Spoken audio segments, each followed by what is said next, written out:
ஆண்டவராய் இயேசு கிறிஸ்துவின் நாமத்தினால் உங்கள் யாவருக்கு என்னுடைய அன்பான வாழ்த்துக்களை நன்றிகள் நான் தெரிவித்துக் கொள்கிறேன். ஆண்டவர் மலை பிரசங்கத்தில் நீதியின் மேல் பசிதாகம் உள்ளவர்கள் பாக்கியவான்கள், அவர்கள் திருப்தி அடைவார்கள் என்று ஆண்டவர் சொல்லுகிறார். நீதியின் மேல் பசிதாகம் உள்ளவர்கள்.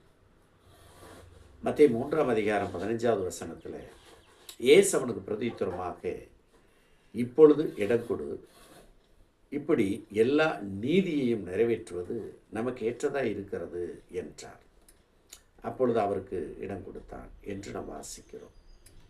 சாலமோன் கூறும்போது நீதிமொழிகள் 10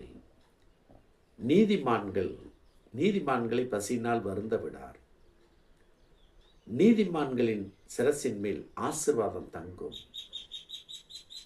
நீதிமான்களுடைய பேர் புகழ்பெற்று விளங்கும் என்றும், நீதிமான்களுடைய வாய் சுத்த வெள்ளி என்றும், நீதிமான் அவனுடைய நாவு ஞானத்தை விளங்கச் செய்யும், நீதிமானுடைய நாவு அநேகரை போஷிக்கும், நீதிமான் அசைக்கப்படுவதில்லை போன்ற காரியங்களை நீதிமொழிகள் 10 நாம் வாசிக்கிறோம்.